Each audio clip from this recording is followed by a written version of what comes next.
"You're nothing but a burden, Madison." That's what my dad said on my birthday. In the middle of a crowded Boston steakhouse, right over candles and creme brulee, with half the Carter family watching. I swear I could actually hear my heart crack. It made this tiny sound inside me, like glass under too much weight. Ethan, my brother, smirked into his wine.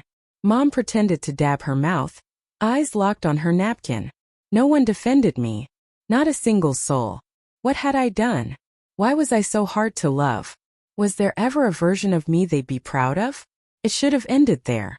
Just another night of quiet humiliation. But it didn't. Hours later, I was standing on the front porch in my birthday dress, mascara streaking down my cheeks, as Dad tossed my suitcases at my feet. "Figure it out on your own, Madison. We've done enough." And just like that, my life broke wide open. My name is Madison Carter. I grew up on the northern edge of Boston, in a weathered blue colonial house that smelled like lemon cleaner and secrets. You know how some girls grow up thinking their mom is their best friend? Their dad, their hero? I used to whisper that to myself at night. Maybe one day that'll be us. But that's the thing about hope. It keeps you tethered to people who'd gladly watch you drown, just so they don't have to get wet. My dad, Robert Carter, ran a local contracting company. He wore crisp polo shirts, drove a shiny black Tahoe, and treated the world like it owed him something. Mom, Diane, was softer on the surface. She liked to host book clubs, bake cherry pies, wear pearls. But her silence was sharper than any slap. And Ethan, well, my brother figured out early that as long as he shined bright enough, nobody would question why the rest of us were left in the dark. I was the odd piece of the Carter puzzle.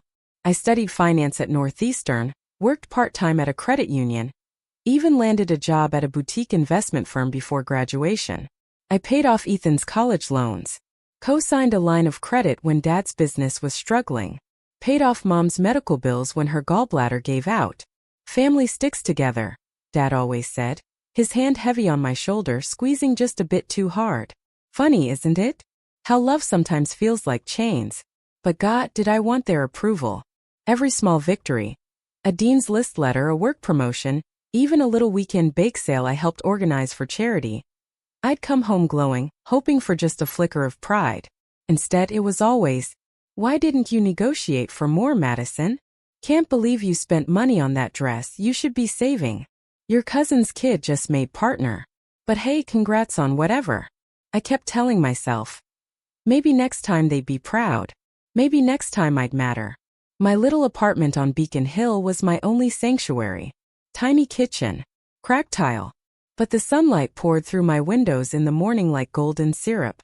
I'd curl up on my thrift store couch with cheap coffee, listening to the city stir awake.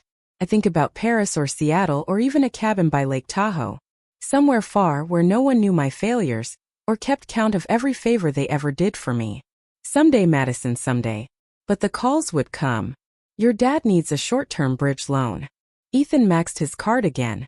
Can you transfer just for this month? Sweetheart, the car insurance lapsed. I thought you were handling that." And like a good daughter, a good sister, I'd always say yes. Because if I didn't, who was I to them? Certainly not someone they'd keep around. Certainly not someone they'd love. I remember one night 2 months before my birthday. It was raining cold for May. I was sitting at my dining table, papers spread everywhere, trying to figure out how to juggle Dad's balloon payment and Mom's new credit card while still paying my own rent. My phone buzzed. A text from Ethan. "Ethan, hey, you'll float me that $4K for the Vegas trip, right? Promise I'll pay you back after summer, LOL." I just stared at it. My hands went numb. I could feel tears clawing up my throat. I typed back, "I really can't this time, Ethan. I'm stretched too thin." 3 dots. Then nothing. 2 hours later, Mom called. "I just got off the phone with your brother.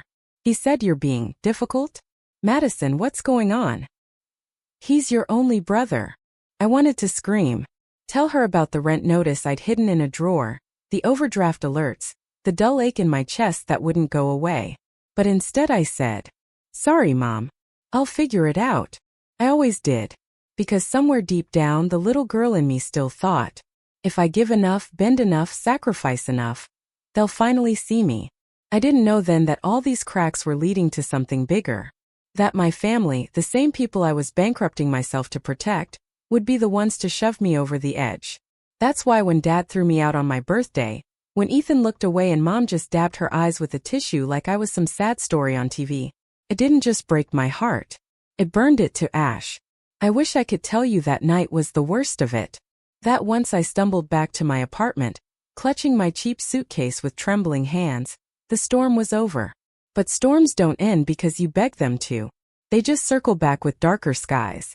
A week after Dad kicked me out, I got a letter taped to my apartment door. Bright pink. Aggressively cheerful for something so cruel. Notice of default. I pressed my forehead against the door frame. I'd been juggling so many payments. There's mine. I hadn't even noticed the rent slipping 2 months behind. Boston landlords don't care about sad stories. Or toxic families. Or overdrawn daughters. They care about checks that clear. I sank to the hallway floor. Neighbors stepping carefully around me. My chest heaving like I'd run miles. My phone buzzed again and again. Dad. Ethan. Even Mom. Not a single call was about me. They were all about them. Dad. The supplier's threatening to sue.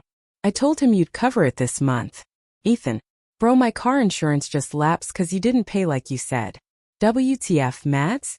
Oh, your father's heart has been acting up. I hope you're not adding stress. It was like drowning under blankets. Each text another layer, pressing tighter, stealing oxygen. I turned off my phone, curled up on the couch, and just stayed there. For hours. Maybe days. I barely remember. A week later, I dragged myself to the bank. I needed to beg for a personal loan to keep my apartment. The loan officer was kind. That fake kind of kind with pity in her eyes. She scrolled through my credit file, mouth tightening. Miss Carter. Did you co-sign on 3 business credit lines for Robert Carter and Sons? My stomach dropped. Yeah, that's my dad's contracting company. I mean, it was supposed to be temporary. She clicked her mouse, eyes darting across the screen. There's over $180,000 outstanding. And, looks like you also guaranteed 2 auto loans under Ethan Carter's name. That's another $65,000. It felt like my body left the chair. Like I was floating above it all, watching this sad girl with stringy hair and hollow eyes, nodding dumbly at numbers she couldn't even process. I'm sorry, the banker sighed. Your debt-to-income ratio is too high. We can't approve anything further at this time. I stumbled outside, the cool Boston wind slicing through my thin jacket. People rushed past with coffee cups, AirPods, lives. I wanted to grab someone, shake them, scream. Do you understand? My own family did this. They used me up and left me hollow. But I just stood there. A silent casualty. That night, Mom invited me to dinner. She sounded sweet on the phone. Almost motherly. Just come by, Madison. Your father wants to smooth things over. We'll have pot roast like old times. Against every shred of sense I went. Because that little girl in me still hoped. They met me at the table with tight smiles. Dad poured wine. Ethan laughed about some poker night. For a fleeting second I thought maybe they finally see how far I've fallen. Maybe they'll help. Then Dad cleared his throat. So, the Hendersons firm might pull out of the shopping complex deal if our finances don't stabilize. I blinked. Okay. And? You still have good standing. You could take a small personal loan. Just enough to show liquidity. After that, we'll sort everything. My fork clattered onto the plate. You're joking, right? After everything? You're asking me for more. Ethan rolled his eyes. Oh, come on, Matt. You've always handled this stuff. You're the smart one. Right? I stood up so fast my chair tipped. I'm done. I've lost my apartment. My credit's trashed. I'm drowning because of you. And you're still here. Asking me for more. Mom reached across the table, voice soft like poisoned honey. Don't be dramatic. Family means sacrifice. That broke me. Right there in my childhood dining room with the old oak cabinets and the smell of garlic bread. I felt something inside me just give out. I left without another word. Drove back to my near-empty apartment. Sat on the floor and cried until my throat burned. At some point around dawn, I found myself whispering into the dark. Maybe it's me. Maybe I am the burden. The ungrateful, selfish burden. But somewhere deep buried under years of guilt, another tiny voice answered back. Or maybe they are. Maybe you were never meant to carry them. It was faint, but it was there. The first fragile crack of something I hadn't felt in years. Anger. Not at myself. At them. It was around 2 a.m. when I jolted awake. Not from a nightmare, from a thought. I remembered something Dad said years ago, half laughing over beers with a contractor buddy in our garage. The smartest thing I ever did? Put it all in her name. Banks love clean credit. Girls got the face of an angel and the spine of a calculator. At the time I'd smiled like it was a compliment. That night, it twisted inside me like a knife. I threw off the blanket. My phone was dead. My laptop was buried in a moving box. But I found it, the thick folder of paperwork I used to keep just in case. I spread everything out on my kitchen floor. There it was. The corporate credit line. The Platinum and Amex cards. The gas card. Even Ethan's emergency personal loan. All in my name. All backed by my Social Security. All funded by my paychecks, my reputation, my blind trust. My hands shook as I opened my banking app. Everything was connected to me. It wasn't their money. It wasn't even their cards. It was all mine. They threw me out of my own house, I realized. While living off accounts they don't even legally own. I stared at the freeze card button. One tap. That's all it would take. My thumb hovered. What if they found a way to retaliate? What if they lied to banks? What if I was the one who ended up sued, ruined, blacklisted? But then I thought of Mom's voice from 2 days ago. Family means sacrifice. And Dad from my birthday dinner. You're nothing but a burden. So I did it. One by one. I froze every card. Every account. Every corporate line. There was no loud boom. No thunder. Just a quiet success notification. And that was it. My whole life shifted with a click. The next morning I made pancakes. First time in weeks. I played music. Cleaned. Lit a lavender candle. Something about the silence felt new. Empty. But clean. Then my phone exploded. Ethan, 8:12 a.m. Why is my card declined? I'm at Rolex. Fix this. Dad, 8:15 a.m. Tell me this is a mistake. We're trying to book Florence. First class. Hotel says declined. MOM. 8:32 a.m. Madison. The credit union called. Something's wrong with the joint account. Ethan, 8:40 a.m. Madison, seriously. This is embarrassing. Everyone saw. At the mall. I sipped my coffee. Heart pounding. Hands ice cold. But I didn't reply. By noon they were calling nonstop. By evening I got a voicemail from Mom. You're being unreasonable. Your father has a heart condition.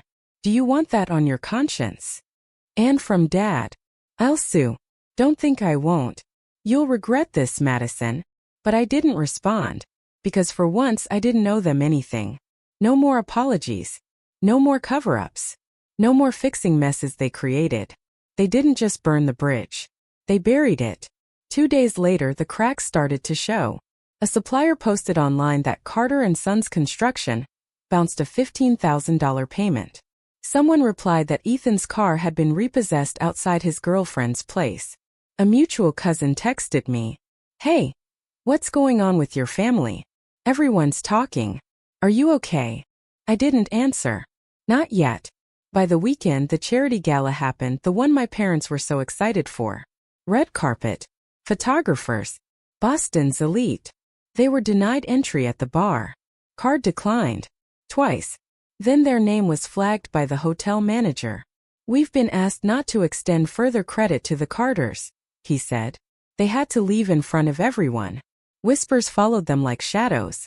And I was in my apartment, sitting on the floor, eating microwave mac and cheese with tears running down my face. Not from sadness. Not from guilt. From grief. Because even after everything, even after the lies, the theft, the abandonment, it still hurt to see them fall. I hated that it did. I wanted to feel powerful. I wanted to stand tall and say they got what they deserved. But inside I was still that girl with the report card in her hand, waiting for someone to say, "We're proud of you." That night I opened my journal, the one I hadn't touched in months. I wrote one line. Why does hurting them still hurt me? Then I closed it and slept better than I had in years.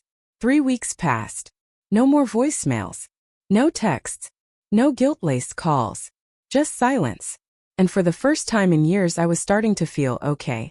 I'd landed a remote job with a fintech startup based out of Seattle. Solid pay, full benefits, a team that respected boundaries.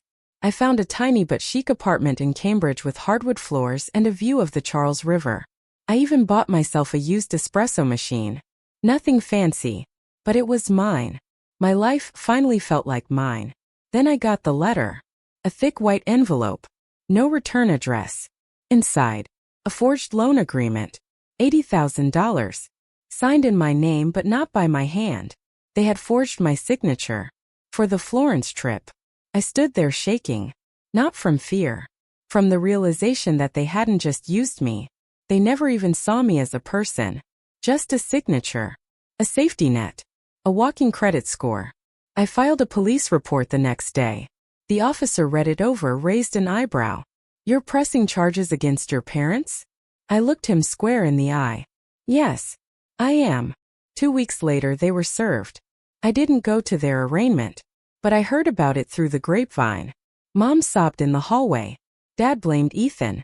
Ethan blamed Dad. I wish I could say I felt joy watching their world fall apart.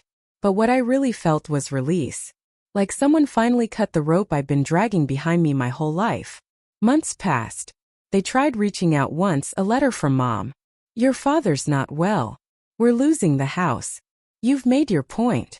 No apology. No ownership. Just expectation. I never replied.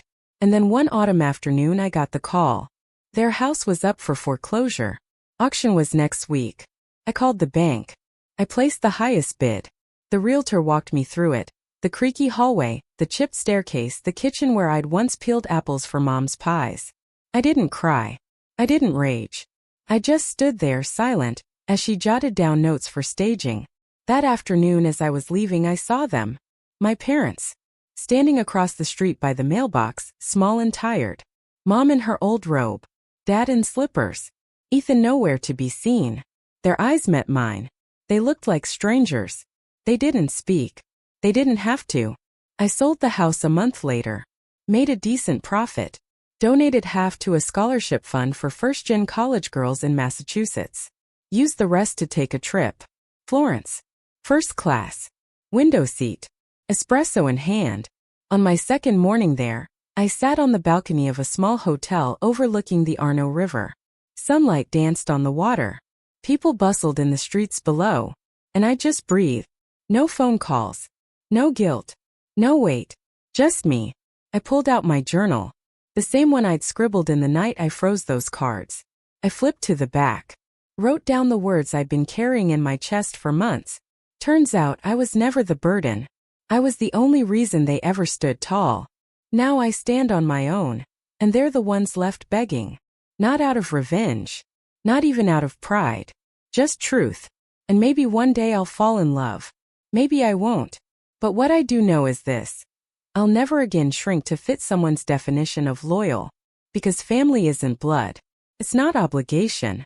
It's not silence in the face of harm. Family is who shows up when it's not convenient. And that person is finally me.